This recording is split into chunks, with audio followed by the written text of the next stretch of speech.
kui me oleme üldiselt täna üksikule läinud või konkreetsemaks järjest, et siis tutvustada ühte konkreetset tarkvara ka, et Maido küll lubas, et on hästi neutraalne, aga et siis kuna see on tsentriga seotud, et meil on võimalik tsentris pakkuda ettevõtetele just seda sama simulatsiooni võimalust, et nii-öelda testida oma numbrite peal, kuidas üks siuke ressursijuhtimise tarkvara võiks nagu välja näha, et siis sellepärast laseme siis Maidol seda nagu ka tutvustada, et mis nüüd siis edasi võiks nagu saada. Siis tegelikult see tõmbaksid korra isegi mitu pilti tagasi. Siis üks asi, mis jäi ütlemata, mis kindlasti oli siin ennem oli jutuks ka, siis, et siis kuna tarkvara, et kus seda, kui nagu oli räägitud sellest, et kuidas see tarkvara siis nõuab nii-öelda palju rahalisi vahendeid ja kuidas siis tegelikkuses võib-olla see jääme tipp sellel kulutusel on siin üleval, aga sisemiselt on see kulutus tegelikult veel suurem rahaliselt, et inimeste ajas ja ressursist ja kõigest kogu selles pooles, siis et kuidagi tuleks see nagu ära klikkida siis nii-öelda omanikele ja juhatusele ka, et miks siis sellega tegeleda. Ja ma arvan, et tegelikult see vastus juba sellel asjal oli juba tegelikult siin ees öeldud, mis ta nüüd teeb? Nii, ees oli öeldud, ehk siis tegelikult ongi sul 2 varianti. Kas see know-how istub sul siin kuskil inimeste peades või kuskil siin laua peal laiali või see asi on sul süstematiseeritud ja sa tead siin, mismoodi see asi välja näeb, kus kohas mingi informatsioon paikneb ja kui seal ongi segadus, siis sa tead, miks see segadus on ja mida peab tegema selleks, et see segadust hakata vältima. Nii et minu kindel uskumus on see, et iga tootmisettevõtte väärtus kasvab sellega, kui tegeletakse standardiseerimisega. Sest tarkvara tegelikult on nagu põhimõtteliselt nagu ISO, mis tegelikult vältimatu on standardiseerimine tarkvara kasutuse võtmisel. Ja nüüd siit edasi rääkides on siis see, et me räägime õppetarkvarast, ehk siis see õppetarkvara, mida on võimalik siis nii-öelda tsentris kasutada, reaalselt kasutusele võtta, ja mida see tarkvara siis võimaldab teha, siis selle tarkvara põhimõtteliselt, see täidab ära siis sellest tarkvara kombinatsioonis siis sellised 5 olulist aspekti, ehk siis andmed, müük, ost, varu, tootmine ja analüüs. Ehk siis ta täidab selle andmeringi ära, ehk ta see on tööriist andmete struktureerimiseks. Ja nüüd selle andmete struktureerimine on üksteist kõik, milline siit lehe pealt see valida, see tarkvara, kas siis nagu siit või siit või siit, vahet pole, andmete struktureerimine on igal juhul vajalik teha.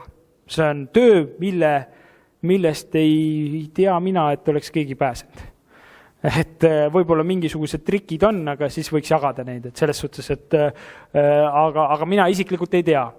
Ja nüüd see tarkvara siis võimaldabki siis selle tsentriga koostöös siis seda tarkvara kasutades saate siis nii-öelda andmeid struktureerida, saab juba tegelikult müüki seal teha, saab ostu planeerimist teha ja mis on nagu oluline selle tarkvara juures on ikkagi see, et siin on see ekspordid ja Exceli tugi. Ehk siis see sama asi, et kui te nüüd hakkate minema ja teil on hirm, et ei tea, mis kohta otsustada ja kuhu te lähete, siis see võimaldab teil selle nagu öelda sammu teha siia ligema, te saate juba midagi ära teha ja te saate kogu selle data pärast välja eksportida ja otsustada, et võt selle asja kõigega ma lähen hoopis siia. Sellepärast, et ma otsustan, et ma lähen siit Exitisse. Ehk see on nii-öelda selline investeerida siis nii-öelda ettevõtte poolt tegelikult tuleb siis nii-öelda sinna põhiliselt jääme sinna allotsa, et kui me vaatame seda mudelit siin, siis on näha, et siis see aeg ja energia, mis siin allpool on, aga see aeg ja energia niikuinii on vajalik selleks, et inimesed, kes ettevõttes toimetavad, saaksid aru, milleks see tarkvara on hea ja mida see tarkvara teeb. Ehk see annab nagu üldise sellise arusaamise ja sellise, ütleks selline kiire startup viis. Siis et mitte nagu siin väga kinni minna, siis tegelikult selle tarkvara, mis me oleme siin tsentrile arendanud nüüd, et siin tegelikult on tegelikult visioon on palju suurem tegelikult, kuhu me tahame jõuda. Et siin me rääkisime tegelikult ainult sellest, kuidas siis me teeme me korrastame andmestruktuurid ja me teeme selle esimese otsa saaks nii-öelda selle tarkvara, mis tsenteri siis pakub siit, saab ära teha. aga tegelikkuses eesmärk, kuhu tahetakse jõuda või visioon, mis on nagu kaugemal terendab, kui see alus, vundament on tehtud, seinad on tehtud, aknad on ees, ehk siis see sisemine osa, siis on tegelikult see, et tegelikult ta võiks teha juba ise otsuseid ja suudaks ise planeerida. Ehk see on nüüd see küsimus, millest sai räägitud siin, et kui asjad muutuvad, et kuidas seda muutus siis võimalikult ressursi säästlikult realiseerida. See on üks nendest sellistest levelitest, mis on väga selline juba advanced edasi jõudnud asi. Loomulikult siis selline asi, et kui tarkvara võiks käia ikkagi tootmisega sama jalga. Et tihtilugu ettevõtetes on see, kus tarkvara elab oma elu ja tootmine elab oma elu. Ja siis muud varianti ei ole. Siis tuleb kõva Exceldus vahel teha, et kuskilt panna need kaks maailma kokku. Ja siis tegelikult tekib küsimus, et kes kelle jaoks on olemas. Kas tarkvara on tootmise jaoks ja ettevõtte jaoks või ettevõtte on tarkvara jaoks olemas. Et tegelikult oleks see võti on ikkagi selles, kuidas tõmmata sellest suurest andmehulgast võimalikult väiksed nagu sellised ja optimaalsed andmevood sinna kohta, kus on vaja. Näiteks üks hea näide ühest ettevõttest, mis alustas niimoodi, et seal on 100 töötajat, kuskil 20 milli ettevõtet, alustasid niimoodi, et neil oli 4 töökohta, kus kasutati arvutit ja hakati järjest juurutama seda protsessi nii-öelda, kuidas kõik protsessid automatiseeriti niimoodi. Täna ettevõttes on 96 inimest, kes kõik kasutavad nii-öelda mingisugust infotehnoloogilist osa, mis paneb seda informatsiooni siia. Ehk kogu see tööprotsessi osa on relatsioonis sellega, mida nad teevad. Ja see on võimaldanud selle, et see andmekogu ja see info ja see kõik on koondatud ühte kohta, et sealt saab reaalselt mingisugust otsuseid ka teha.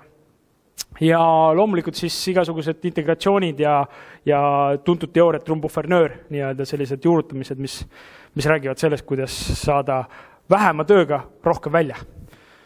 Nii et need on sellised visiooni poole pealt asjad ja ma veel ütleks nagu siia lõppu siis veel selle, et tegelikkuses, kui ma ükskord suudan selle slaidi ära vahetada, et parem gramm praktikat kui tonn teooriat, et selles mõttes, et vaadake mõelge enda sees, enda majast läbi, millega te saate juba alustada tegelikult täna ja ma usun, et igal ühel on midagi, millega saaks juba täna alustada kogu sellest nagu spektrist rääkides, mis siin on, Center saab oma poolt rääkida, mis neil on olemas, kuidas see asi toimib siin ja saavad selles osas abiks olla ja ma usun, et igaüks leiab omale siin sobiva asja ja siit ma arvan ongi õige aeg siis anda siis lõpetuseks siin Kaidole jutt üle, kus Kaido räägib siis sellest alumisest 3. sammust ehk siis tegevusplaanist. Ja, et enne veel, et siis seda õppetarkvara saab siis hakata kuskil aprillist meie käest küsima ja katsetama ja näppima seda ja et siin jälgige meie koolituskalendrit ka, et me teeme siis neid tootmisjuhtimise ja tarkvaraga seotud koolitusi ja asju nagu veel siin. Et, aga nüüd ma annaks Kaidole sõna siis rääkimaks sellest, et kui ennem juba tekkis see küsimus, et kuidas siis edukalt juurutada.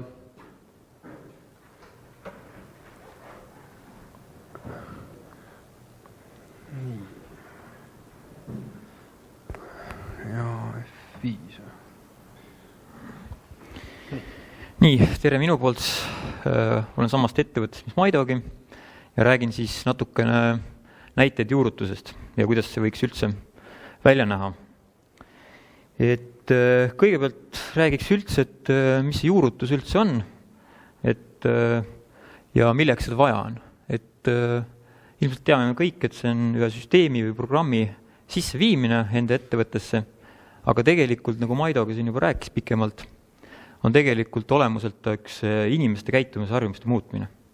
Et väga raske on inimesi muuta, kes on juba harjunud 10 aastat paberilehe peal kirjutama mingeid asju, aga nüüd tullakse ja öeldakse, et jah, nüüd sa pead arvuti võtma kätte ja reaalselt arvutis tegema ja raporteerima asju. Et jah, saab hakkama, aga see ei ole väga lihtne see. Et tihti ka ei saada aru, et mille jaoks seda vaja on. Et igaüks vaatab oma mätt otsas seda asja ja mõtleb, et mul oligi hea lihtne ennem, ma ei pidanud midagi tegema, tegin oma töö ära, lükkasin selle laua siit läbi, toimib. Aga tegelikult oleks vaja seda ikkagi teha ju selle eesmärgil, et ettevõttel oleks terviklikult palju kasu sellest. saaks igasuguseid analüüse teha ja otsustada nende analüüside pealt midagi. Ja mis siis juurutamise juures üldse üks põhiküsimus on see, et kuidas seda teha nii, et see tulemus oleks positiivne. Et juhtuks see, et jah, aasta aega läks aega, matati hästi palju raha alla ja tulemust ei ole. Kui siis on, jah, õpiti midagi, aga ma ei tea, kui suur tulemus see kellegi jaoks on. Ja kuidas siis täpsemalt juurutamisprotsess võiks ette näha? Et see on väga üldine loetelu ja igal pool see täpselt niimoodi ei ole. Et see oleneb ikka sellest, mis ettevõte on, mis tarkvara valitakse välja. Aga üldiselt on siis see, et pannakse siis projekti meeskond kokku ja lepitakse kokku, kuidas midagi tehakse ja pannakse üldine plaan kokku. Ja kes siis mille eest vastutab. Siis selle projekti meeskonna kokkupanemises juba oligi ennem juttu ka Maidol siin, et mina näen ka tegelikult seda, et tegelikult on päris tähtis see, et oleks ettevõtte juht või juhtkonnas keegi, kes oleks siis ettevõtte poolt see projekti juht. Et seal on küll omad miinused ja plussid, aga mina näen seda pigem rohkem plussina. Peale seda tehakse siis eeluuring. Jah, Maido enne aitas teil peaaegu tarkvara ära valida, aga ma ei tea, kui täpne see eeluuring oli. Et olid küll seal hästi palju samme ja oli näha, et mis teil olemas on ja mida tahaksite, aga läheks natukene täpsemaks. Mitte veel võib-olla pulkadeni laiali, aga natuke täpsemaks. Et mis need protsessid on täpselt ja mis see teie jaoks see täpselt planeerimine on siis, et kas te tahate kõike planeerida või kuidas te üldse planeerida tahate. Siis põhimõtteliselt jõuame sellisesse etappi, kus me teeme siis valmis prototüübi, paneme, installeerime ülesse, vaatame projekti meeskonnaga üle selle, et kas see asi võiks toimida niimoodi, nagu me oleme siin kokku leppinud ja vaatanud. Jah, et siin selles mõttes siin punktist me ei pruugi kohe jõuda siin andmete ettevalmistuseni ja võib-olla on vaja midagi muuta ja nii edasi, aga lõpuks me jõuame ettevalmistuse juurde ja mis on ka omaette protsess. Et osadel ettevõtetel on kõik andmed juba teises süsteemis olemas ja saab lihtsalt need üle tuua või siis vahepeal natuke muuta ja on korras. Teiste ettevõtetega võib olla selline lugu, et jah, polegi midagi üle tuua, et kõik on suht paberi ja pliiatsi peal olnud, pole isegi koode. Kui siis on mingid sellised koodid, mis on aastatega läinud generatsioonist välja, et ei saa midagi aru enam. Üks on teinud sellise koodi, teine teise koodi ja nii edasi. Siis võiksime jõuda sellisesse etappi, kus me paneme süsteemi lõplikult üles, testime, häälestame veel ja teemegi tavakasutajatel koolituse. Siis tavakasutatud koolitusel on ka, et jah, on erinevaid probleeme olnud, aga sellest ma natuke hiljem räägin. Siis üldiselt võiks siis projekti üle anda, vormistada dokumendid, asjad ja leppida kokku, mis siis edaspidi saama hakkab. Et kuidas toimub järeltugi, kuidas hooldused käivad ja nii edasi. Nii, mis see oluline üldse on seal juurutuse käigus? Nagu siin juba on räägitud palju, siis omavaheline koostöö. Et ma ütleks, see on üks tähtsamaid asju. Et siis ettevõtte siseselt toimiks koostöö ja muidugi ka juurutaja vahel. Et oleks inimesi, kes oskaksid rääkida juurutajale, kuidas need protsessid käivad või kuidas nad peaksid käima. Et selles mõttes, et mina ei tea, et kuidas igas ettevõttes need protsessid täpselt käivad. Et teie teate neid paremini. See ettevõtte juhi toetus on oluline, kui ei ole nüüd ettevõtte juht ise projektijuht, et siis on vajalik tema juhi toetus. Ja muidugi peab siis ettevõtte juht võimaldama projekti juhile ettevõtte sees või siis nende liikmetele piisavalt ressursse, vaba aega ja siis volitusi, et nad võiksid ise midagi otsustada. Siis kui olid küsimused siin, et palju see asi võiks kesta, ja palju ta maksta võiks, ilmselt on ka küsimus. Et seda on väga raske öelda. Et ennem juba oli juttu, et inimeste harjumuste muutmine, nende tegevuste, mõttelaadide muutmine on niisugune pikk protsess ja see võtab kindlasti aega. kindlasti on oluline tellija visioonist, eesmärkidest, kui laiaks ta selle aarde ajab, et võib-olla ta ei taha ikka nendes väikestes etappides minna ainult, mina tahan ikka suurelt minna kohe ülesse. Et noh, see on tema valik, kuigi jah, soovitame ikka etappidega minna. Jah, see protsess võib kesta 1 kuu, noh, muidugi see on ka mingi väike ettevõte ja võib-olla mingi ühe protsessi lihvimine ainult. Aga võib ka vabalt kesta 2 aastat. Ja see ei tähenda kohe seda, et see juurutus on niinimetatud tuksi läinud. Et tegelikult on oluline see, et see asi kogu aeg liiguks ja ta liiguks järjest ülespoole. Et jah, kui tõesti pool aastat mitte midagi liigu, ühtegi koosolekut ei ole ega mitte midagi pole muudetud, et jah, siis on kindlasti juba selline ohukoht. Ja nagu ma rääkisin, et jah, et õnnestub tegelikult praktikas paremini, kui juht on meeskonna liidriks.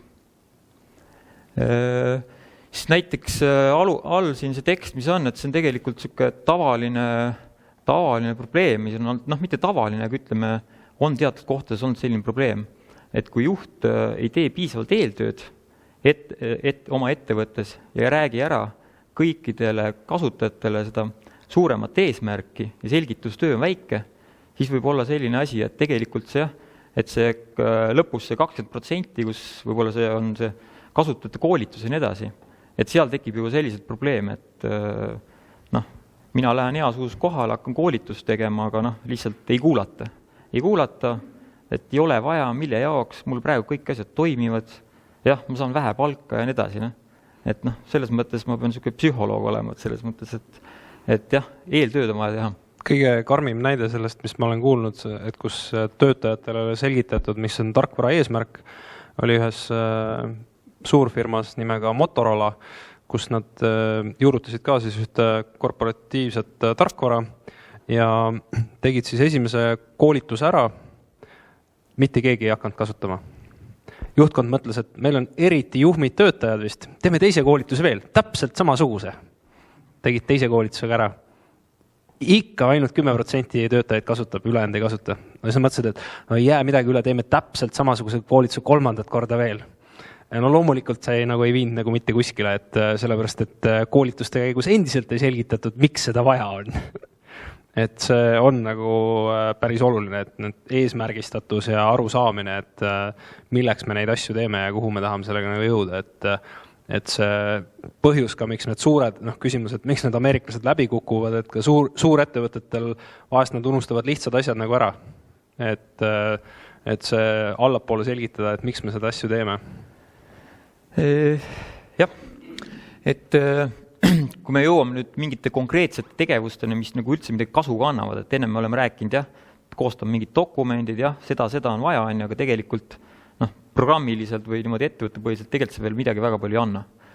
Et kui me jõuame nüüd, et hakkame reaalse tööga pihta, siis on see ka, et erinevad ettevõtted on, erinevad inimesed, erinevad protsessid ja siis mõnel tuleb alustada täiesti alglevelist, ehk hakkame välja mõtlema, soovitan genereerida näiteks tootekoode, kontaktide koode, mis iganes asju. Ja teistel on juba need, nagu ma ütlesin, osadel on olemas need, saame väga lihtsalt need sisse viia. Et jah, on olnud ka selliseid asju, et kui me räägime koodisüsteemist, siis jah, saame 4-5 kord kokku ja räägime ikka samal asjal artiklikoodidest. Minu jaoks tundub pikk protsess, aga jah, selles mõttes ikkagi võiks selles mõttes kiiremini natuke saada seda ja nii. Siis just nimelt siin on üks nüüd selline näide, et kui juht tegelikult võttis selle projekti enda kanda, et tema oli projektijuht ettevõtte siseselt, aga ikka tekkis, et aega ei ole ja nii edasi ja andis volitsust edasi. Et tekkis ka asi, et ettevõttes teine isik sai otsustada, teeme nüüd niimoodi, aga pärast oli juht tuli tagasi oma välismaa reisilt ja vaatas, et ei, et see oli ikka õige asi, alustasime jälle uuesti. Sellised näited on. siis tegelikult Maido juba siin kajastas neid punkte, et ettevõtte alguses mõtlevad küll, et tahaks kõike ja kohe. Et päris kohe tegelikult ikkagi oma paberimajandusest tehnikaajastusse ei hüppa. Et kui ma võib-olla ei kirjuta isegi paberi peale, et kaua ma mingit detaili lihvisin, puurisin, siis nüüd me tahame juba niimoodi, et see oleks kõik arvutis sees ja online'is. Et nii kiiresti need asjad ei käi lihtsalt. Siis on selles mõttes veel, et jah, tekivad suured soovid, aga nagu ma ennem ütlesin, et reaalsus on see, et tekib ikka niimoodi, et juhil näiteks ei ole aega jälle, temal on mingi välismaa komandeering ja nii edasi, delegeerib edasi, see, kelle ta edasi delegeerib, sellel on omad protsessid, mida on vaja teha, ta ei saa oma tootmisplaneerimist, kus ta seal Excelis praegu teeb, kõrvale jätta, vaid jah, lükkab edasi, et jah, täna ei saa, et mul on täna muud tegemised ja nii edasi. Näiteks ühes ettevõttes oli pandud raamatupidaja, oli selleks projekti juhiks vahepeal pandud ja siis juhtuski niimoodi, et pidin kohale minema, et jah, et alati oli kokkulepe, et igaks juhuks enne helistada, et kas saab ikka ja nii edasi ja siis lükati kogu 2 nädalat edasi, 2 nädalat edasi ja lõpuks siis tegelikult oli see, et oli mingi paar kuud möödas juba, siis helistab juhataja, et hakkas sõimama põhimõtteliselt mind. Et kuule, mis värk on, et jah, et asjad ei toimi, et ma mõtlesin, kõik asjad juba toimivad, et mis jama on nüüd, noh, see oligi järgnes lihtsalt pikk selgitustöö, et kes nüüd süüdi on.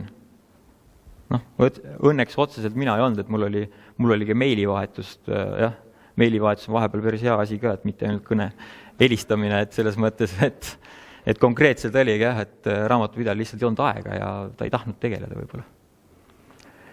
Nii, mõnes ettevõttes võib juhtuda selliseid asju, et tahetakse juuksekarv lõhki. Et tegelikkuses on niimoodi, et on hoopis suuremaid protsesse, mida võiks ära lahendada. Näiteks, et mõnel ostutöötajal teeb väga palju käsitööd ja saaks tema päevast mingi pool tundi vabalt igast päevast maha, näiteks mingi standardiseerimisega. Aga aetakse taga selliseid juuksekarva lõhki ajamisi, mis siis näiteks näete siin, mis probleemid on, et võiks näiteks ühel inimesel, kes võtab lattu kaupa sisse, sellised probleemid, et jah, et talle ei meeldi, et kui ma tääbi või enteriga sealt liigun, et ta hüppab sinna ühiku ostuhinna lahtrisse, et mina ei tea üldse, mis hind on, et raamatupidaja vaatab üle ja tema paneb see linna. Aga noh, selles mõttes, et lihtsalt jäädakse mingid pisiasjadesse kinni, et tegelikult see ei võta tal üldse aega, paneb 2 korda tääbi ja ongi sellest lahtrist üle juba. Et noh, selliseid asju juhtub.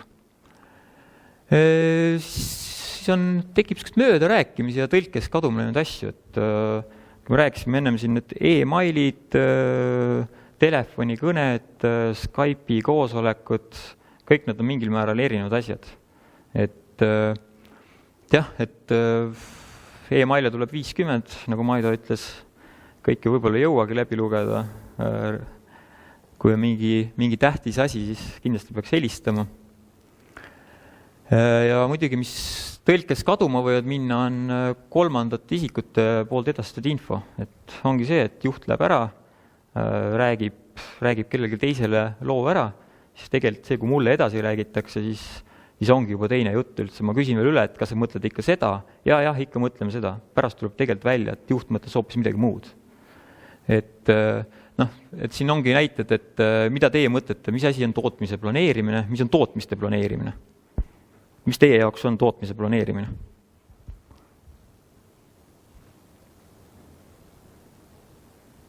Ma ei tea, ilmselt võib-olla paljud tahavad, et planeerivad oma tootmise kõik ressursid ära või siis selle pudelikaela. Võib-olla üks lüli mõtleb seda, et jah, see on konkreetne see tootmistellimus, ma planeerin praegu seda tootmistellimust. See võib ka väga nagu erinevalt aru saada. Et neid teisi näiteid on piisavalt. Et nüüd räägiks natukene vajadustest, mis on olnud klientidel ja mis need lahendused on olnud.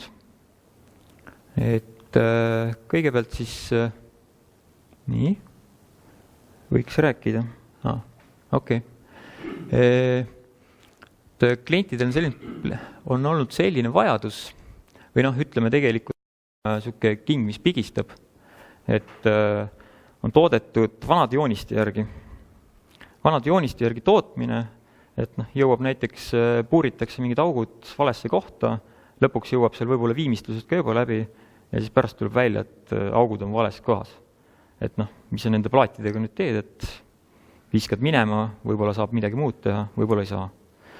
Et siis variante muidugi sellist, et joonistel üldse seal olemas ja siis tuleb, mis ikka tööline läheb, ta läheb jookseb otse oma meistri juurde, küsib, et kus selle asja joonis on, ma ei oska teha. Meister vaatab, ta ka võib-olla ei leia, siis helistab joonestajale, tehnoloogile, tema on haige võib-olla hoopis, siis otsib lõpuks võib-olla tema arvutis sealt kuskilt leiab selle joonise. Selleks on võib-olla juba kulunud, ma ei tea, tund aega. Et konkreetselt siis sai selline süsteem välja mõeldud ja lahendatud, et tehtud olemasolevat jooniste kataloogisüsteemi sai parandatud, et oleks kõik seal süsteemi järgi, need vailid seal ilusti. Ja siis vastavalt iga tootmistellimuse teisele küljele prinditakse siis aktiivne joonis välja. Et töölisel on hea kohe vaadata, et jah, see on ikka õige skeem, mille järgi ma teen seda tööd. Et jah, selles mõttes, et tegelikult on isegi üks ettevõte, kes tahab nüüd natuke laiendada seda tegevust, et lausa niimoodi, et tal on hästi mingi palju kooste seal ja siis ta tahab kõiki neid koostada jooniseid nüüd printida ühele suurele lehele. Aga see oleneb sellest, et kui palju tal neid kooste on. Et näiteks kui tal on seal mingi 10 koostu, et siis ta tahaks printida, näiteks defineerib ette, et jah, defineerin ka A1, siis peaks printima selle välja sellisesse printerisse, mis on A1 printer, ja siis tulevad A4-5 tulevad need koostud joonised sinna. Et selles mõttes sellel ettevõttel ju siis on see vaja. Nii. Või. Konkreetne vajadus, ma ei tea, et kuidas teil on, et kui teil kas te toodate sellist mitmepäevasete tsüklitega või kuidas teil on, et kui teil toode saab valmis, kas teil on vaja kohe seda maha müüa, edasi järgmisse protsessi saata ja nii edasi? Et just selle poolest, et ma tean, et paljud tarkvarad ei võimalda lihtsalt, kui sul üks tootmine on, siis sa ennem ei saa seda pärast see toode ei teki sul lattu ja sa ei saa sellega midagi ennem teha, kui sa konkreetselt selle tootmistellimuse või tootmise lõpetad ära ja nüüd sellel hetkel kantakse siis materjal maha ja võetakse valmis asjad lattu. Et kuidas teil see protsess on, et igastahes ettevõttel oli vaja, et kui ta teeb näiteks mingit asja 500 tükki, tuleb välja sealt 50, homme tuleb 100 ja nii edasi. Et tegelikult on tal kohe seda esimest 50 partiid vaja lähetada. Et varasemalt seda teha ei saanud, sellepärast et ennem lattu arvel need asjad ei tulnud, kui oli keegi seal vaatanud üle, et mis materjalid tegelikult siis läksid ja vajutanud siin linnukasse, jah, lõpeta. Et tegelikult midagi müstilist lahendus ei ole, see on lihtsalt see, et võimaldas neile osalise vastuvõtmise, ja sellega siis tegelikult muutub kohe ka laoseis ja tekib algne omahind. Ja siis lõpuks, ja siis saabki selle materjali või detaili või mis iganes asjaga, mis see nüüd valmis, saab sellega teha mida iganes. Siis lõpuks, kui see tootmistellimus nüüd täielikult ära lõpetatakse või tootmine, kuidas mingis programmis seda nimetatakse, siis keegi ilmselt vaatab selle üle, et mis materjalid siis tegelikult läksid ja vajutaks siis lõplik lõpeta nupp. Ehk siis sellega korrigeeritakse siis laoseisu täpsemaks, et mis materjalid siis tegelikult maha läksid ja siis tekib lõplik omahind. Nii? Ja vahekohaldus, et kas see on nagu erinevaid neid tarkvarast, et minu jaoks kindlasti on oluline see, et materjali kantakse, kui me räägime näiteks plaadi maha lõikust, et tuleb kanda maha kindlasti varem, kui ta lattu jõuab. sellepärast, et võib juhtuda, et see liittoim on 2 nädalat, siis see laoseis läheb vahepeal nii valeks ära, et tootmise planeerimisel tõenäoliselt tekivad vead sisse. Lähen siis sinna, kiivisse lattu, mul see materjal tegelikult peaks olema, et seda on nii tugev varu, et tegelikult on see juba ammu maha ära lõigatud. Tootest ka 90% on võib-olla juba seisnud isegi nädalaga laos, aga 10% on veel tulemata ja ütleme, toolmaterjali laoseis on nagu ikka totaalselt vale. Okay. Tekivad need nihked, meil täna ütleme, on see nihe kuskil selline isegi 2-3 päeva, isegi seal tekib nagu vahepeal probleeme, et nagu alaarvestusmaterjalidega. No selles mõttes saab, tarkvarased erinevad, selles mõttes, et osad tarkvarad on selles mõttes niimoodi, et ongi, nagu ma rääkisin, et ongi, et kui sa tootmise lõpetamisega, konkreetse tootmise lõpetamisega ongi, et see, et ta vajab seda, et seda materjali tuleb sellel hetkel maha kanda, mis sa oled näitanud, et seda materjali läheb seal vaja, on. Ja muidugi on ka erinevad selles mõttes, et sa võid ka tõesti, et osad kannavadki omal materjali maha ja ta ei panegi siia konkreetse tootmise peale mitte midagi. Et selles mõttes, muidugi sellest tekib nagu vale oma indi. Seal on nagu veel tegelikult umbes 2 versiooni vähemalt peale. Üks versioon on see, et sa teed vahetootmise. Sa toodad selle materjali, toodad ära juba mingisuguseks pooltooteks. Ehk siis see kohe muudab seda peale raporteerimist, muudab kohe seda laoseisu, toormaterjali laoseisu. Sest see on see eesmärk, mida sa tahad, et oleks õige. Ehk siis tähelepanu selles osas lihtsalt sõltub sellest vajadusest, et kui täpselt on vaja mingit lõiku jälgida. Teine võimalus, mis seal on see, et sa vaatad vajaduste analüüsi. Ehk sa vaatad ostuvajadusi. Et kui sul tegelikkuses on see materjal mingi tootmise jaoks broneeritud, siis seda materjali sul teoreetiliselt enam kasutada pole võimalik. Ainuke eksimuskoht, mis sul on jääk. Või see, mis sul nii-öelda tekib sealt, ma ei tea, 10-15%, või 8-15%, mis sa lõikad lihtsalt nagu kasti omale. Nii et siin on nagu 2 erinevat lähenemismetoodikat, mis on võimalik nagu tekitada siin. Aga see sõltub jälle kohast ajast situatsioonist. Nii et selles mõttes selle vahetootega on sul võimalik ka lahendada see probleem ära ka siis, kui sul see tarkvara otseselt osalist vastuvõtmist ei võimalda, vaid sa teedki süsteemi endale nagu vahetoote ja sa toodad neid vahetooteid ja siis nendest saab edasi teha lõpptooteid. Et siis sõltumata tarkvarast sa saad nihverdada ära nagu. Aga samavõrra lihtne on ka see bronni staatuse kasutamine, et kõik asjad, mille tootmine on alustatud, läheb ka laos kohe bronn peale ehk materjal on küll nii-öelda lao arvestuses veel, aga tal on bronn peal, mis tähendab, et temaga juba juhtub midagi ja teistkordselt teda kasutada ei saa. Et see on staatuse küsimus, mis siis määratakse sellel materjalil ja maha kantakse lõpuks siis ikkagi siis, kui on lõpetatud. Jah, just nii, et läheb reserveering peale ja siis muidugi saad reserveeringut ka maha võtta, aga nii. On selline küsimus, et palju siis tööd üldse ees on. Et lihtsalt tegin ühe lihtsa ekraani pildi, et see ütleb äkki rohkem kui see pikk jutt siin. Et tegelikult siin on siis konkreetselt võetud välja ühe konkreetse nädala masinate planeering.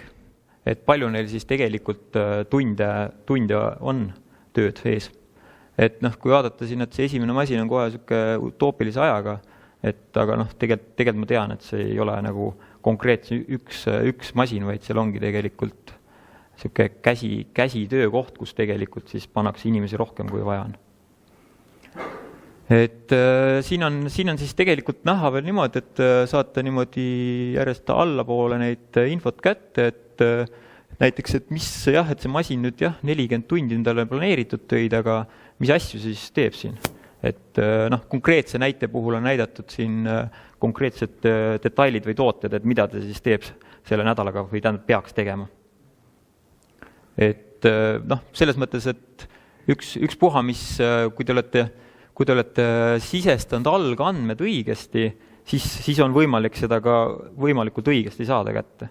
Et kui tal on ikkagi asjad seal valesti, et näiteks, et on kirjeldatud seda detaili, teeb see aparaat mingi, ma ei teagi, ütleme, kulutab. No. Okei. Et näiteks, et see masin kulutab näiteks ühe mingi, ütleme, laua ööveldamise peale seal 10 sekundit jooksule meetril, et kui see algandmed on juba nii valed näiteks, et on hoopis 3 sekundit läheb aega, no, siis tegelikult see tulemus on juba siin hoopis teistsugune. Et ei saa nagu seda siis sellisel juhul usaldada. Kuidas see jutt läheb nagu selle eelneva jutuga kokku tegelikult see eelnev leht, mis sealt oli see, kus me rääkisime sellest pudelikaelast ja kus need tulbad olid, siis see tegelikult on siis see vaade nagu sellest samast tulpade vaatest, kus me näeme, et tegelikult 7 KLP on tegelikult see, kus nagu see tulp on hästi kõrge ja sinna jääb tõenäoliselt see nädal see asi kinni. See 5 SP2, seal on 4 tundi üle, siuke 10% üle ja see, siit saab tegelikult selle info juba kätte, kus kohas see nädal on mingi asi kinni. Ehk siis siit tuleb see, kui me sealt eesmärkidest rääkisime, siis tuleb see koht, kus on võimalik näha juba seda, et mis mul siis reaalselt toimub tootmises.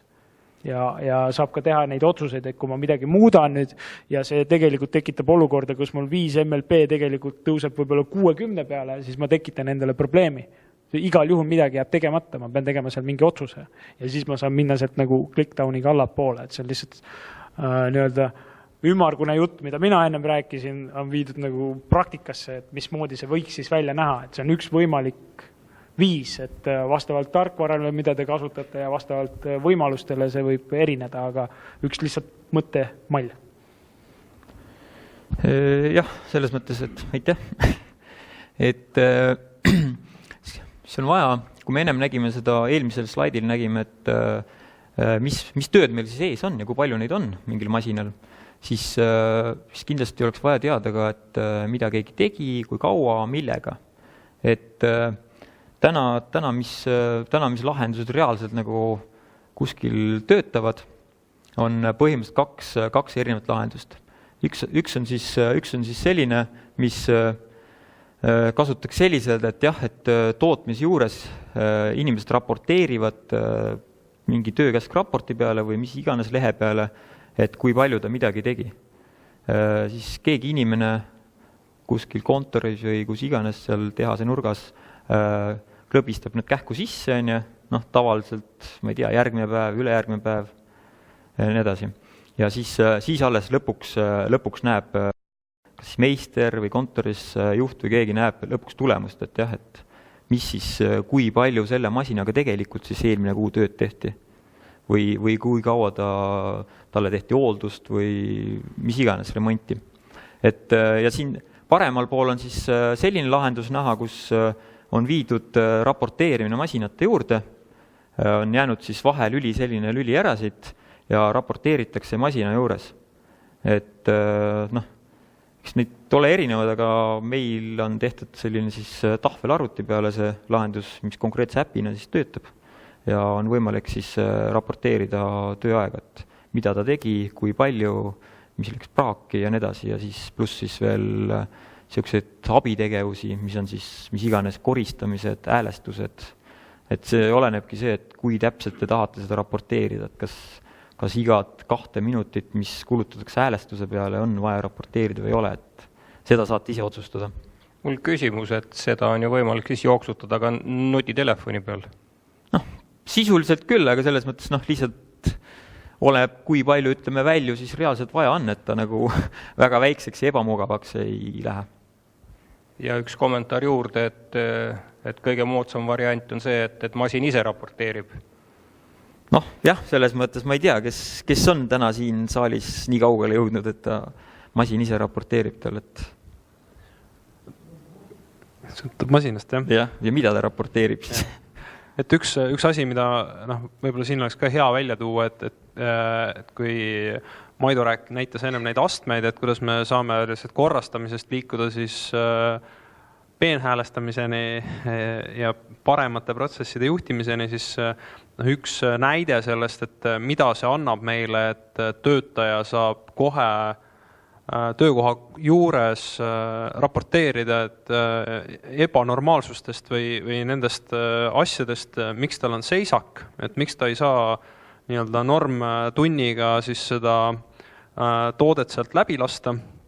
Et ühes ettevõttes, kus nad siis sellise lahenduse juurutasid, et esimene kuu aega siis inimesed pidid käsitsi trükkima, et mis põhjusel nad siis, miks seadistamine võtab kauem aega, kui on plaan või see norm ette näeb. Ja siis selle kuu aja pealt siis nad tegid niisuguse standardvalikvastused, et mida siis inimesed said valida. Ja see lihtne asi muutis meistri rolli ettevõttes. Et kui meister enne seda, tema roll oli see, et oma vahetuse ajal lasta võimalikult palju toodangut läbi, siis tähendas seda, et meister hakkas valima, millised on mugavad asjad, mida oma vahetuse ajal läbi lasta. See tähendab võimalikult suuri partiisid, võimalikult ühetaolisi asju ja ebamugavad väiksed asjad jäeti rõõmsalt järgmisele vahetusele. Nüüd, kui nagu me saime mõõta seda, et mis tegelikult takistab meie tootmist ja see tarkvara pani siis ette prioriteedid, mida ei saanud väga lihtsalt nagu muuta või selleks pidi, seal oli teatud reglement oli, mille järgi sa said oma nii-öelda siis vahetuseks ette nähtud töid ümber tõsta, aga et põhimõtteliselt see tarkus tuli siis süsteemist ja meistri ülesanne oli siis, mille eest tema sai aasta lõpus preemiat või siis jäi preemiast ilma, oli see, et statistika näitab, et seadistused lähevad pikemaks nendel 5 põhjusel. Ja meistri ülesanne on aasta lõpuks vähendada nende 5 põhjuse esinemissagedust 10%. Ta peab välja mõtlema lahenduse, kuidas need takistused ära kaoksid, mis meil seadistamist segavad. Et kas tuleb läbi inimeste koolitamise, läbi mingite abitöövahendite või läbi mille peab tegema. Meistri roll muutus tänu sellele lihtsale asjale, et töökoha juurde tekkis võimalus teavitada, mis jama tõttu mul siis praegu seadistus ei vasta, ma ei saa selle normajaga seda teha ja ühtlasi siis pandi tööde järjekord enam-vähem nagu ette süsteemist. Et siin on ka see astmete variant, et mida lihtne, suhteliselt lihtne muudatus tegelikult ka töökorralduses võib mul nagu anda. Et see teavitamine, et see tihtilugu see, et tekib mingisugune takistus selle protsessi käigus, et see ei olegi tegelikult nii, kui sellest mõeldakse kui saatanast asjast, aga see tegelikult ei olegi tegelikult nii saatan, see on loomulik elu. See ongi niimoodi, tekivadki mingisugused takistused protsessis. Ja näiteks liin tootmises on niimoodi, näiteks Jaapanis on nii, et neil on teavitussüsteem töötajal on, mida nad siis tõmbavad, ütleme, et kui nad teevad oma protsessi seal ja neil tekib mingisugune takistus, mis on protsessi väline, siis nad tõmbavad niisugust signaalkellukest nii-öelda, mis paneb siis selle kirja, et võt, nüüd tuli mingisugune teavitus. Et seal on mingi asi ja siis meister vastavalt sellele siis reageerib. Ja vahetuse jooksul see tehases, ma ei või öelda peas palju seal oli, aga põhimõtteliselt neid tekib 800 ja siis juhid tegelikult jälgivadki seda, et kui see läheb alla, siis on tegelikult 2 küsimust. Et kas siis töötajad enne tagasisidet või siis on tõesti kõik asjad korras, aga tavaliselt on see esimene asi, töötajad enne tagasisidet. Ja kui töötajad enne tagasisidet, siis tegelikult ei ole juhil võimalik asja parandada, sest ta lihtsalt ei tea, ta ei jõua igale poole, tal ei ole võimalust seda üldse nagu paremaks teha. Ja selle raporteerimisel on ka täiesti nagu erinevaid metoodikaid, on need igasugused need vilkurid, et kas masin seisab või ei seisa ja nii edasi ja mitu minutit seisab ja kõik niisugused võimalused ka veel. Et see valik nagu, ma arvan, praegusel hetkel on väga-väga lai, kuidas seda teha. Aga mõte on see, et saada asju paremaks. Ma ei hakka kõik neid punkte siin üles lugema, et see slaid on juba pikalt siin olnud, et te olete kõik need kindlasti ära lugenud, aga mis ma tahan juhtida tähelepanu on see, et kui me kasutame seda meetodit, siis tegelikult on see, et kui algus Kalev näitas siin neid ebaõnnestumisi, mis siin USAs oli, siis kõik need 7 probleemi seal olid kõik tegelikult ei olnud tarkvara probleemid, vaid see 8. probleem tegelikult, mis seal all oli, natuke eraldi, oli siis sama probleem, et ei tea, et kus maal tellimus on. Et mina väidaks, et sellega ma vähemalt näen, et kus maal ta on.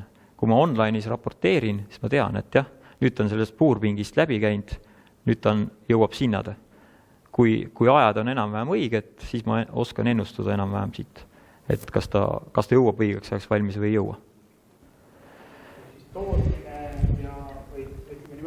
See tootmine ja tarkvaraelu võiksid käia nagu samas rütmis. Siis oskab ka öelda, kus asi on. Muidu, kui seal vahel on pimedus, siis lihtsalt ei näe vahepealt mitte midagi. Et mis seisus mingi asi on. Nii. Ja kui me oleme selle raporteerimise ära teinud, siis tegelikult ei ole vahet, kumba pidi me teeme. Et kui keegi seal kiiresti need sisse klõbistab, siis me tegelikult näeme taolist asja. Mis iganes kujul see täpselt on, aga minul on tehtud siis sellest tarkvarast on võetud välja lihtsalt üks siis ütleme numbrite kujul ja siis võetud ka kõrvale siin, see on vist natuke poolikult, on graafilisel kujul siis võetud välja, et mis siis tegelikult, kui palju need masinad tegelikult siis tööd tegid. See on muidugi see, et see on, niimoodi on raporteeritud selles mõttes, et siis siin ongi näha, et näiteks see masin on vastavalt sellel kuul teinud 336 tundi. Et ju ta siis töötab päris mitmes vahetuses. Ja siis, kui me täpsemalt tahame viia, et vaadata seda, siis vaatamegi, et kes konkreetsel näitel on mul võetud siia, et kes selle masinaga kui palju tehtud on. Samamoodi ma võin võrrelda, et mis asja siis tegelikult tehti selle masinaga. Et vastavalt, kuidas ma ise selle aruande üles ehitan.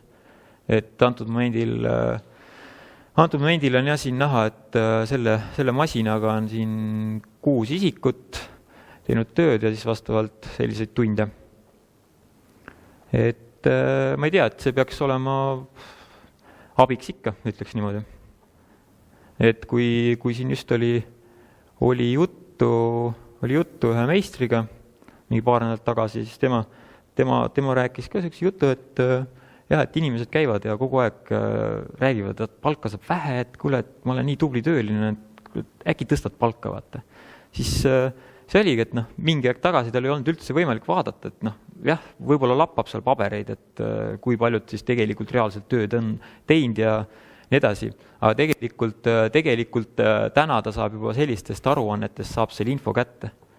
Ta näeb, saab võrrelda, kes on selle sama masinaga teinud samu asju ja ta näeb siin, mis need tükiajad teisel inimesel on. Jah, kas oled tubli olnud või ei ole? Palju sul praaki läinud? Kõik sellised asjad tulevad siit välja. Selle asja kasu ikkagi, jälle nagu me rääkisime sellest, et tarkvara on ikkagi tööriist, et tarkvara ei tee teie eest mitte midagi ära, siis selle kasu tulebki täpselt sellest samast kohast, et kuidas need inimesed suudavad seda väljundit mõtestada ja panna juhtimisotsustesse. Ehk kui need inimesed sealt kes seda süsteemi kasutavad, see koolitus ei ole piisav ja neil ei teki seda mõistmist, mida siit saaks oma igapäeva töösse panna, siis sellest tarkvarast ka tegelikult kasu ei ole. Sest nüüd nagu see mõttemall, et kui me rääksime nüüd sellest, et saad nagu töötajad tasemepõhiselt nagu nii-öelda tasustada, siis ma arvan, et see paljude jaoks klikkis ära, et miks niisugust graafikut võiks vaja olla. Aga muidu tundus nagu jutuks hea küll, et aga nagu praktikas, et mida sellega teha. Et siis see võikski olla see koht, et kus need andmed, me oleme nüüd selles protsessi selles kohas, kus me näeme nüüd analüüsi ja nüüd nende analüüside pealt tuleb teha juhtimisotsuseid ja tarkasid juhtimisotsuseid. Ja see määrabki selle ära, kas sellest tarkvarast on ettevõtte kasvuks kasu või mitte. See määrab selle väga palju ära. Sealt edasised sammud. Jah, selles mõttes, et kõike, mida me raporteerime, seda kõike on võimalik siin aruandluses välja võtta. Et mida sa ei ole raporteerinud või oled valesti raporteerinud, siis paraku see ei ole ka õige siin. Nii. Siis ma räägin natuke paari sõnaga lihtsalt konkreetsest tarkvara üldistest võimalustest. Et ma ei räägi üldse, et müügitellimused on müügiarved ja nii edasi. Ma räägin lihtsalt üle üldistest võimalustest, mis võib-olla osadel programmidel nagu puuduvad. Et aruandlused on niimoodi, et tegelikult kui te nägite, et siis need aruanded, mis mul tehtud oli tehtud tegelikult sisse ehitud pivotiga. Ja muidugi mis see maakeeli tähendab? Tegelikult kui te Excelis võib-olla teete mingid aruanded, olete äkki näinud või teinud ise pivotiga, et Excelis saab väga hästi neid teha. Et ma ma ei teagi, ütleme ausalt, mis see eestikeelne nimetus on. No, liigendtabel, jah, okei, siis et jah, need asjad olidki tegelikult tehtud pivotiga. Tegelikult on kõik millised väljendud tegelikult pivot. Ma ütlen, et Excel ei ole saatamist, et selles Excel on väga hea tööriist, kui teda kasutada siit otsa. Et on suhteliselt tarkvaraga samamoodi, et kui analüüsiks on Excel väga hea kiiret kombinatsiooni teha ja saada lihtsalt kähku info kätte.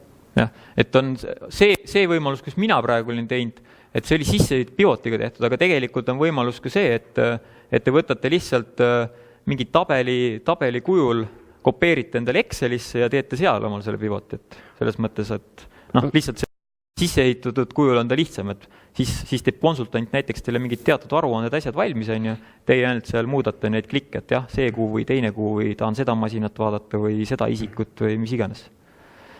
Et siis muidugi need spetsiaalsed aruanded, mis siis on, et hästi paljudest asjaoludest nagu mõjutavad ja siis mõnikord on nagu kergem see lihtsalt teha spetsiaalne aruanne, et mitte nagu pivotiga, et siis mis programmi veel iseloomustab see, et tal on nagu avatud andmebaas ja spetsiaalne andmevahetuskiht. Ehk siis see, et kuna ma võin võrrelda sellega, et kuna me ise supportime Hansawordi tarkvara ka, siis näiteks seal on andmebaas kinnine. Et sinna andmebaasi sisse midagi kirjutada üldse ei saa. Et sa saad ainult kirjutada seda läbi impordi konkreetsel formaadil. Lihtsalt export-import toimib seal ainult. Mis see minu kasutaja jaoks nagu tähendab, et ma ei saa sinna andmebaasi midagi sisse kirjutada välja arvatud impordi, ekspordiga, kuidas see mind segab või kuidas see selles mõttes ütleme niimoodi, kui sa tahad intrigeerida mingit teist programmi, intrigeerida ja sa tahad võimalikult online'is seda infot saada. Et need programmid omavahel hakkaksid andmeid vahetama, siis see on minu jaoks jama, et kui mul on suletud süsteemiga andmebaas, et siis ma ei saa sealt küsida andmeid teise andmebaasi automaatselt, vaid ma pean mingisuguseid erilisi keerulisi ümbernurga teid minema, et siis seda saavutada. Okay. Näiteks see, et kui te peate seda programmi, peate ainult ütleme näiteks tootmise ja muude asjade puhul ja finantsi meil ei ole siin, siis näiteks, et kliendid, hankijad oleks vaja ühised hoida. Aga et kuidas seda võimalik on, siis saab teha niimoodi, et ühes ettevõttes on see nimetatud master klientide andmebaas ja teine lihtsalt võtab sealt seda infot. Et ei ole vaja siia nagu seda kõike sisse panna näiteks. Et sellel on see võit näiteks. Kui me rääkisime sellest, et oli see nool oli, mis läks üles ja seal oli üks punkt oli see, et mis on olemas, siis see olemasolevate asjade sidumine peaks olema siis võimalik, mis iganes see tarkvara on, mida te kasutate, siis see peaks olema siiski võimalik, et ei pea andmeid topelt sisestama, et ei muutuks nagu selliseks andmesisestusorjaks, et need andmed, mis on korra sisestatud, neid peaks olema võimalik korduv kasutada. See peaks olema see põhimõte tarkvaral tänapäeval. Et siin näiteks võib tuua sellise asja, et üks ettevõte, kes kasutab tegelikult selle programmi, siis ütleme eelkäijat, siis nendel on selline süsteem, et laboris tehakse analüüsi asju, et väljastatakse sertifikaadid ja siis nendest sertifikaatide info jookseb siia programmi online'is sisse. Et siis see tähendab seda, et siis näiteks nende süsteemi järgi on see, et kui laborist on tulnud vastus, sertifikaat on olemas, siis programmis saab alles asju müüa, et ennem ei tohigi nagu neid tooteid väljastada. Selle tegevuse, kui labori need tulemused on positiivsed, et siis laseb selle toote siin vabaks ja sa saad seda müüki teha üldse. Näiteks üks selline sidumine. Siis programmil on siis sellised tuntumad väljundformaadid ka, et igast tabelist, mis kõik on, mis iganes artiklid, kontaktid, tellimused, et kõiki neid on võimalik siis võtta näiteks sellistes formaatides välja ja siis teha mis iganes välistel teistel süsteemidel mingeid aruandlusi või mis iganes. Kas või kuskile, ma ei tea, teisi süsteemi laadida neid. Ja mis siis veel on Spotlighti võimalus, see on lihtsalt üks mugavusasi, näiteks, et kes Maci kasutavad, nad teavad, mis asi see on, et on lihtsalt... Aga need, kes ei kasuta? et siis need peavad ostma Maci. Aga mis see Spotlight on siis? Tegelikult on üks hästi kiir otsimisvõimalus lihtsalt. Et jah, ma isegi tundsin mingi aeg, et kui ma konkreetselt seda programmi ikkagi rohkem kasutan ja proovin ja teen ja siis ma tegelikult vaatasin, et jälle ma pean mingisse sellisesse kohta minema, ma tahaks kiiresti seda avada.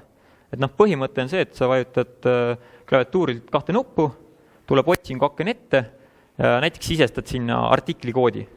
Sisestad artiklikoodi, siis tema pakub sulle selle järgi kohe kiiresti vastaid näiteks, et selle koodiga leiab, et jah, selline artikkel on olemas, vajutad enter, avab selle kaardi. Kirjutad näiteks mingi lihtsalt sõna tootmistellimus, avab sul tootmistellimuste nimekirja. Sellised erinevad võimalused. Ja siis hiljem ta saab ilmselt loodetavasti nii targaks, et ta pakub sulle sellised, et vastavalt seda, mida sa oled viimati otsinud. Et kui sa oled otsinud, kirjutanud sõna sisse toot, ja sa oled kogu aeg tootmistellimusi vaatanud, siis ta pakubki sulle selle variandi kohe esimesena. See on lihtsalt sellised üldised võimalused, mis ma tean, et tegelikult ma ei oska isegi öelda, kas paljudes, aga jah, et päris paljudes programmides ikkagi neid ei ole. Ja ma ei tea, et selles mõttes, et kui Maidol jäi ajast puudu kõvasti, siis ma tegin lühidalt, et ma ei tea, et nüüd võite äkki meile kõigile mingeid küsimusi esitada. Jah. Ma olen mikrofoni ka. Siin korduvalt öeldi, et see programm, aga nime ei nimetatud. Kas ma sain asjadest õigesti aru, et see on konkreetselt teie ettevõtte poolt arendatav programm, see ei ole Hansapoldi põhjal olev programm ja see on ka seesama programm, mille põhjal Center kavatseb hakata oma õppeprogrammi pakkuma. Et kas ma sain niiviisi õigesti aru, kuigi seda ei öeldud? Jah, selles mõttes te saite õigesti aru. Et võib-olla Kalev või Mart ise veel natuke täpsustab, mis nüüd täpselt selles mõttes, et mis see nüüd Centri programm on ja mis see meie programm on, aga üldiselt jah. Kommenteerin seda Programmi nimi vist on Esiil või? Jah. Et ma kommenteeriks seda siis järgnevalt, et kui me tegime enda õppetarkvara hanke ja selle võitis siis ITE, siis selle õppetarkvara algoritm ja moodulid on pärit siis nende kommertstarkvarast. See on lihtsalt meie jaoks kohandatud keskkond koos kõigi võimalustega ja piiratud mahtudega, et nemad tegelevad edasi enda kommertstarkvaraga ja meie siis õpetame selle baasil. Aga meie see õpetamine ei pea tähendama, et see väljund peaks olema sinna kommertstarkvarasse, et kuna see loogika, nagu siin esimestes ettekannetes räägitud, on enamusel tarkvaral peaaegu samasugune, eriti alguse ots, siis sealt edasi võib minna mis tahes tarkvara rakenduse juurde. Meil ongi oluline osa, et me oleme hoidnud selle asja avatuna, et me ei pane piiri ette, et siin ei ole sellist kohta, et umbes, et siit ei saa välja või siit ei saa edasi minna. Et see on, võtke seda kas või kui silda. Et sild kuhugi mujale, et kui te lihtsalt te saate praegu kohe konkreetselt midagi praktikas hakata kasutama. Ja sellepärast me ei ole kordagi nime öelnud ka. See ei ole oluline. Oluline on see, et te saaksite praktiliselt hakata mingi asjaga kuhugi minema ja te saate mingi kogemuse ja see, kas te valite tarkvara X, Y, Z, seda ei saa meie ette siinkohal kirjutada. Me saame lihtsalt aidata selles teekonnas, et see valik oleks teil õige. Ja see on sellepärast, miks ei ole kordagi ka nime öeldud. Kuigi Kalev rikkus seda reeglit, mis meil oli. Nii et sa rikkud teist korda reeglit juba.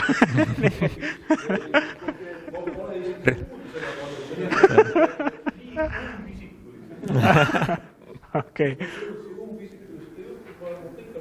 Nii, aga küsi palun uuesti. Õppetarkvara tekib võimalus aprillist hakata seda kasutama. Jah. Kommertsi puhul juba kasutatakse selles mõttes, et ja need meie plaan on vähemalt see, et see sama asi, mida me kommertsis kasutame, me tõstame selle ümber kohe ka selles Centri versiooni. Ehk me ei hoia neid versioone laus, et Center nüüd kuidagi jääb paigale seisma. Pigem Centriga koostöö mõte on see, et leida mingisugust uut lähenemisnurka, et kuidas seda asja vaadata teistmoodi, et võib-olla kasutada mingisugust innovatiivsemaid lähenemisi. Näiteks seesama näide, see piirangute teooria, kuidas seal tegelikult võiks tarkvarast anda väljundid, eelnevate perioodide ost-müük ja mingisugune tarkvara suudab teha mingi tohutu analüüsi põhjal laovarude optimiseerimise 30%. Me peaksime leiutama seda siin Eestis võib-olla 15 aastat enne, kui me selle valmis saame, milleks. Et pigem on see, et me loome keskkonna, kus on need andmed olemas, me paneme piirid paika selles osas ja need andmed katsetada selliseid innovaatilisi asju, et võib-olla ongi parem ja võib-olla tulebki seal teha. Maido räägib, et see mõte on see, et saame siis selle õppetarkvara puhul ka, et me saame siduda seda teiste analüüsitarkvaradega, et see replenishment pluss, millele Maido viitas, et mis võimaldab sul siis nii-öelda õigetesse kohtadesse panna tootmises puhvreid ja siis jälgida siis tellimuste kaupa, et kas tellimus on rohelises, et jõuab tähtajaks või ta on punases, et me ei hakka seda uuesti leiutama, neid algoritme ja asju, et me kasutame neid andmeid, mis siis selles õpitarkvaras on, et siis siduda see ära siis näiteks replenishment plussiga ja sealt saada need analüüsi tulemused või raportid või prioriteetide järjekorrad või asjad. Et see on ka see eesmärk, et see õpitarkvara siduda keerukamate süsteemidega ja et see oleks arenev süsteem. Aga kuupäevadest et aprillis saab õpitarkvara katsetada, kommertstarkvara on juba kasutusel, saate Maidoga rääkida sel teemal. Kas on veel küsimusi?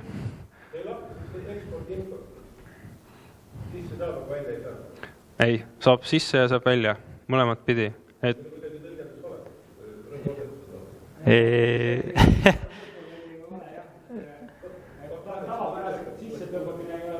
Jah. Muretsetakse sellest, et kas väljumine on et pigem õppeli sellest exitist, et kui te ütlete, et katsetate ära, et te saate vähemalt selle kogemuse kätte, et te saate teekorda alustada, et lihtsalt, et kuidas te selle exiti saate, et siin ei ole seda hirmu, et te ei saa exitit. Et peate jälle topelt andmeid sisestama, et teete siin õpitarkvaraga katsetate ära ja siis olete hulga vaeva näinud, et oma andmed sinna süsteemi sisse viia ja siis öeldakse, et aga nüüd palun tuubelda, tee seda teist korda veel, et seda ei ole, et need andmed saab ilusti ära tõsta ükskõik mis süsteemi. Et kui, ja selles mõttes jah, et õige märkus on ju, et jah, me sellest andmete sisse tõmbamisest õpitarkvarasse ei rääkinud, et põhimõtteliselt see on ka võimalik, et kui sul on need andmed juba olemas, et seda lihtsam on siis katsetada. Küsimus lihtsalt jah, et mis kujul need olemas on.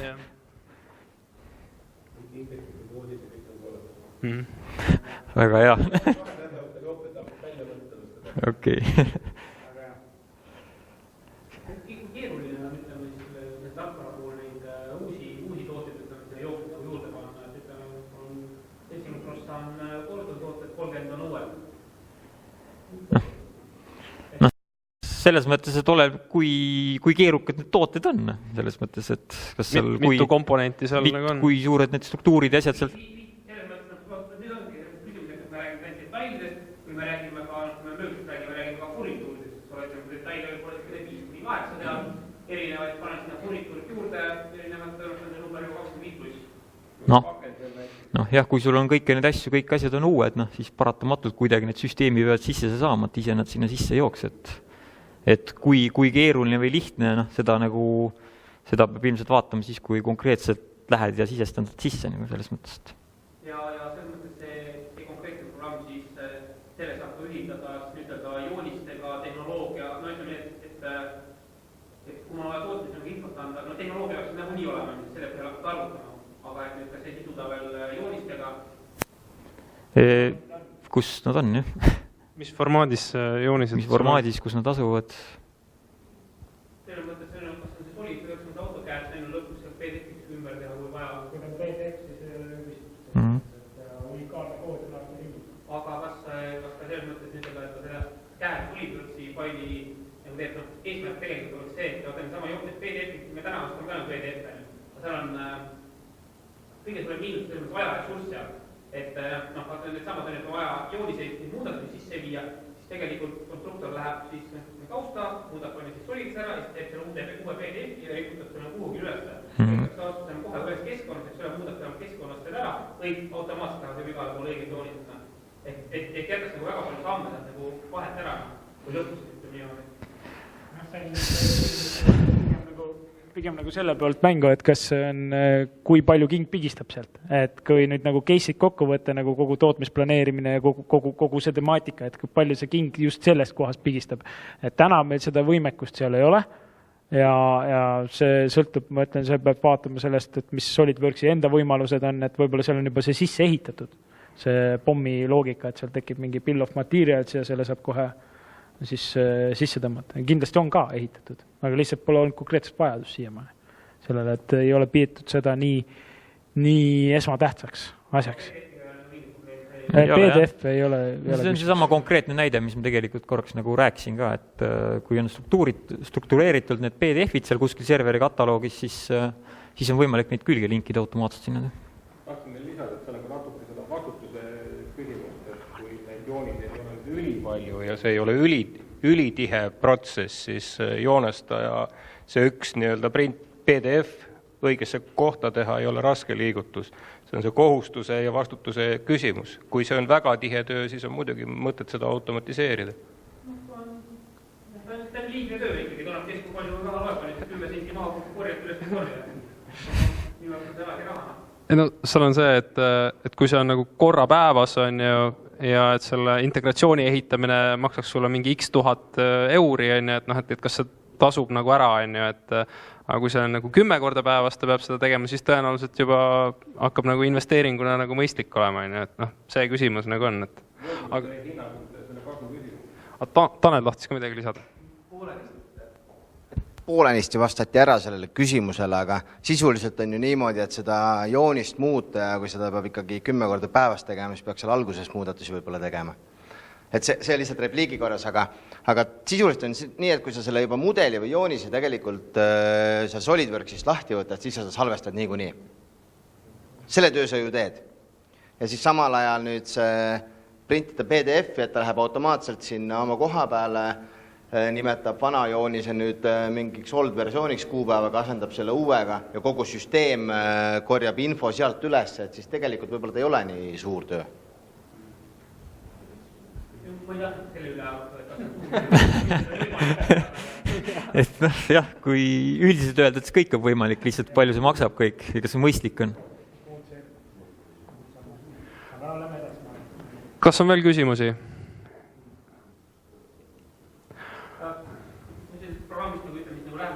Kellele, või pigem niimoodi sellest hinnast palju, sest see on oluline, et võib-olla kui nagu väga kasulik ja vajalik ja aidata nagu ettevõtet nagu edasi, aga kui seal selles noolepool on see kulu või hind oli nagu see kõige viimane enne kui starti, aga samas on siiski nagu oluline, et käive nagu ikkagi kuidagi nagu ei võimalda seda teha, et jah, on head, tore, aga midagi teha ei ole, et ei saa enam leiba endale osta vorsti muustest, et lihtsalt ütleme, et kuskil on see käive piir nagu või kasumiks, mis nagu peaks nagu läbi laskma, et seda kasutama hakata.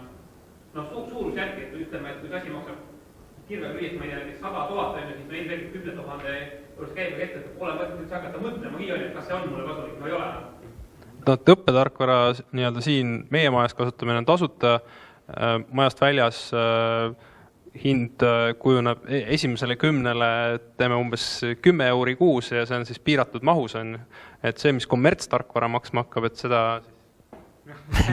see antakse mulle ka jah. Aga ma arvan, et see ei ole võib-olla õige aeg ja koht selle rääkimiseks, aga kui me selle skaala, nägite seal all oli üks skaala oli. Seal minu esitluse all oli üks skaala ja et ühes otsas oli 100 ja teises oli 5000 enne. Et siis tegelikult nagu meie rahaline ühik, jah. Et siis mõte on nagu see, et ei tahaks nagu seda, meie põhimõte on see, et me ei ole tahtnud tarkvara ära fikseerida litsentsi hinnaga. Et me oleme tahtnud just selle suurusest lähtuvalt teha. Ja teine asi, mida me ei taha teha, mis on meie põhimõtte vastu, on see, et me ei taha kasutajate piiri peale panna. Et me küsime raha kasutajate pealt. Sest tegelikult tarkvara efektiivsus tuleb sellest, mida rohkem sa kasutad seda protsessides. Ja kui me paneme selle tarkvarale selle kasutajate põhise piiri, siis võib juhtuda, et hakkab nagu alateadlik optimeerimine tööle ja püütakse lihtsalt vähe kasutajaid hoida tarkvaras, aga see ei ole ju võit, see on ju tegelikult kaotus. Siis see tegelikult ei ole kõik protsessidest, ta ei ole liigitud ja me oleme kaotanud ühe visiooni, et see on üks ühele tootmisega.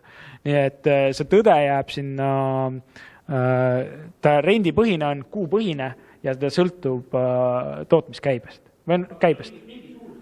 Noh, nii-öelda, et kui me räägiksime nii-öelda rent tegelikult sisuliselt loogika käib üldiselt rentivatel ettevõtetel käib loogika sedasi, et vaadatakse tasuvusaega 2-3 aastat nii-öelda tegelikult. See tehakse lihtsalt, litsentsi hind jagatakse mingisugune 3 aasta kuudesse nii-öelda ja see jääb tõenäoliselt meie tarkvara hindade vahemikud jäävad seal kuskil, ütleme sealt 15-75-ni, sõltub, mis asjad seal on ja kuidas need täpselt lahendatakse. Aga ma räägin nagu kogu projekti maksumusest. Et kui me vaatasime seda 3 nurka sealt, siis see litsentsid on tegelikult, see tarkvara enda maksumus on tegelikult üks väga väike osa. Enamus tegelikult läheb konsultatsiooni. Seda ammasratast käima tõmmata. Juurutus, see on enamus raha kulub sinna tegelikkuses. Et tarkvara on väga väike osa ainult. Hiljem selles mõttes, et see periood 2 aastat saab see ära tehtud kulu 60 000 euri on ära läinud. Kas sinna nagu hiljem lisandub juurde veel selline kuudas, tõenäoliselt mingid järjed teinud, ma võiks öelda, et teie rohkem kas ja kui palju neid nagu seda sinna hiljem vaja? Kui on renditarkvara, see renditarkvara on kogu aeg on ikkagi kuuks võrd. Selles mõttes, et see ei kaoks, see on järele kapitali teid. Aga selle suurusjärk, ma saan rääkida sellest, mis mina nagu tihti ettevõtetega, kus on tegelikult päris hapu nägu tehtud, nagu päris pähe, et ikka päris palju tuleb nagu maksta, ja see maksmislaid jäi siit selles mõttes välja, et tegelikult ma oleks tahtnud nagu selle hinnateema ka tegelikult läbi rääkida. Pani loemaks, et ütle lõpetas varem ära.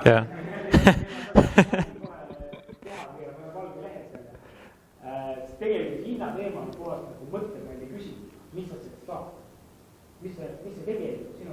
Nõudega suurusjärk on ikka oluline. Tarkvara rent on tavaliselt tüüpiline tootmisettevõte kuskil siuke kuni, ütleme, on piirid, võiks panna paika kuni ütleme alla 5 miljoni tootmine, siis on kuskil seal kuni mingi 15 miljonit ja siis on üle kuskil Eesti mõistes võiks olla siuke 3 klassi ja ma ütleks, et siuke kuni ütleme 5 miljonile, see tõenäoliselt see on kuskil seal 300-400 eurot kuu. No praegu viskab täiesti umbes, ma arvan, see võrreldav nii direktoodega kui nende kuuksidega ja nendega samamoodi samas kraavad. Siis see, mis sealt ülespoole läheb, on kuskil võib seal olla vabalt 400-800 eurot ja see, mis sealt ülespoole, siis tõenäoliselt jäävad see kuskil 800-1500 kuskil eelarve kuus. Ja mis see alumine piir on, et kuni 5 miljonit, aga kuskil juurde see alumine piir vaat, jätame ära selle, et tuleb veel Euroopa rahastusvoor, eks ole, kus saab nagu raha küsida. Üks kolmeni ettevõttega inimesed tulevad küsivad, põhimõtteliselt saab, proovime küll. Aga kui see ära jätta, et kus sealt piir tuleb, et ei ole enam seda mõistlik, 500 euro see käibaga ettevõtte, see ei ole nagu käibaga 10 000, 30 000, 50 000. Mõnes mõttes sulle vastati nagu ära, et kui juurutus maksab, ütleme, selle alguses õppes tal mingi 15 000, see võiks sul mingi 2-3 aastaga ära nagu tasuda, siis järelikult selleks on see käibemaht, kust alates sul on nagu mõtet seda üldse nagu teha. Sest kui sa mõtled selle tarkvara hinnaga, tarkvara hind tegelikult sõltub sellest kasutust ettevõttele anda. Kui ta on ettevõttele koormus, siis ei ole selle tarkvara mõtet. Tarkvara peab midagi toodab. Ta toodab tegelikult tarkvara toodab seda kindlust, et sul on asjad süsteemis, protsessis ja sa tead, et asi toimub. Ja nüüd on võti nagu selle, et kuidas seda hinda hinnata, kas on odav või kallis selle, palju sa siis nii-öelda ekspordid oma inimeste teadmist seda informatsiooni sinna tarkvarasse, et kuidas sa seda kombineerid siis rahaks tagasi. Igal kombineeritud, kus on selline seltskond nagu sinna joonitud, siis juba nagu tasub mõelda, kui sul on neid valemeid seal päris palju juba, siis võib-olla ikka mitte. Ma tahan sabast kinni võtta siin, et olles ise ühe sellise projekti juures olnud ja seda juurutanud, siis mina võin öelda niimoodi, et kui me Maidoga kokku saime, siis esimesel kuul me ei maksnud Maidole mitte midagi.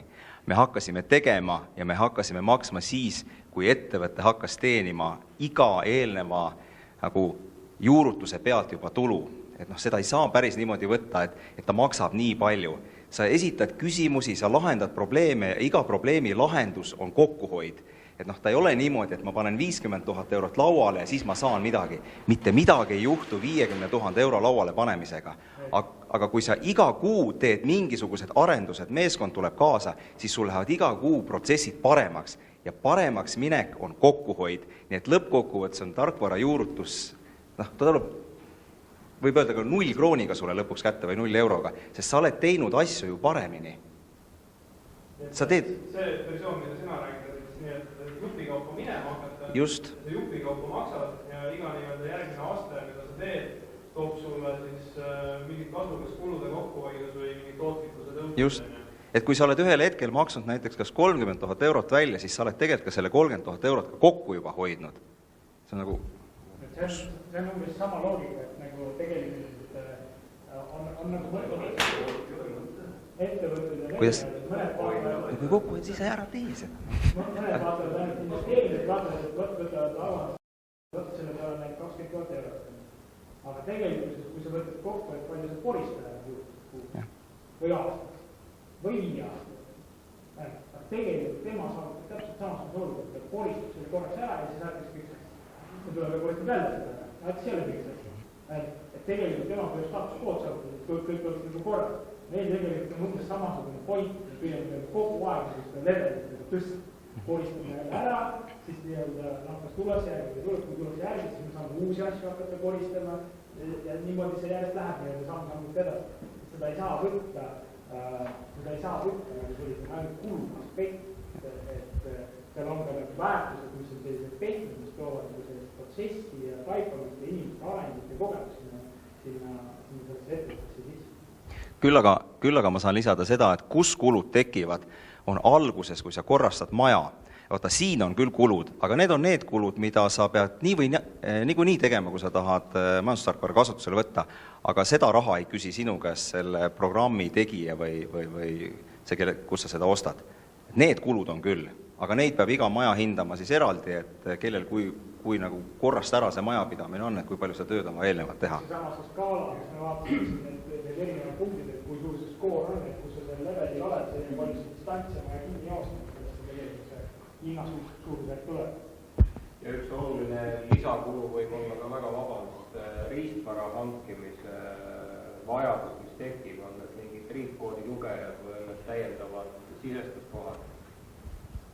Etiketi printer näiteks ja üksid asjad, et see on planeerimise seisukohast ka, et saadakse heas mingi kokku, pannakse mingi plaan kokku, aga tegelikkuses praktikas me tuleme väljast või üksteist kõik, kes see tarkvara ettevõte on, kes tuleb väljast, saadakse kokku, räägitakse paar tundi juttu, pannakse selle pealt mingisugune nägemus kokku, siis tüüpiliselt ei suudeta nagu ikkagi nagu lõpuni kõiki aspekte mõelda. Sest seal tuleb nii palju aspekte tuleb mängu, sest see läheb nii rohujuure tasandini välja kõik, et seal tuleb neid takistusi kogu aeg.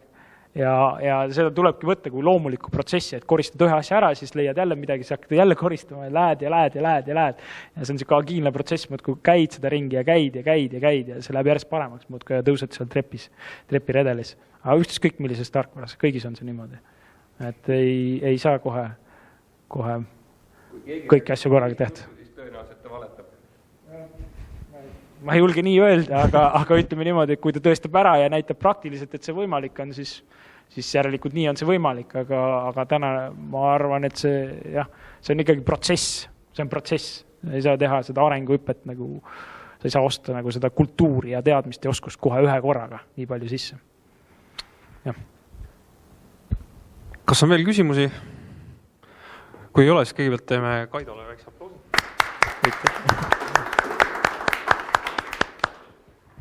Ja et enne kui te toast välja lähete, siis oleksin väga tänulik, kui te täidaksite selle küsitluslehe ära ja paneksite selle siia laua peale. Et kontrollisin kalendrist järgi, et meie järgmine teemahommik on siis 23. märts ja räägime siis sellest, et kui Eestis on paljud tootmisettevõtted pakuvad tegelikult tootmisteenust, et neil ei ole oma brändi tooteid, nad pakuvad teenusena välja, teevad private labelit või white labelit või kuidas keegi seda siis kutsub või allhanget, et see on teenus. Nii, sul ei ole oma tooteid, sa pakud teenust, sa pakud oma tootmisoskust ja tootmisvõimsust. Kuidas seda teenust pakendada niimoodi, et minu tellijad välismaal sellest aru saaksid, mis on minu eripära võrreldes teiste tootjatega. Et see teenuse disain, et sellest räägime järgmine kord. Et mitte tootedisainist, aga just oma tootmisteenuse pakendamisest. Et kuidas me saame eristuda ja mismoodi see üldse sihukest asja teha võiksime. Ja siis 3D modelleerimisest on ka siis, tuleb meil aprillis ja aprillis tuleb ka praeguste seisudega siis tootmise analüüs, et on üks, kui kõik hästi läheb, siis üks konsultatsioonifirma, kes on väga häid näiteid ette näidata ka puidu- ja mööblisektoris, kus ta on aidanud siis tootmist tõhustada nii-öelda tarkvaraväliste lähenemistega, et siis nemad on nõus siia tulema ja 5 ettevõttele, kes kohale tulevad, on nõus tegema tasuta päevase nagu analüüsi ja kirjutama sellise raporti, et mida sealt, kuhu saaks nagu edasi minna sellega. Ja see tuleb siis aprilli lõpus.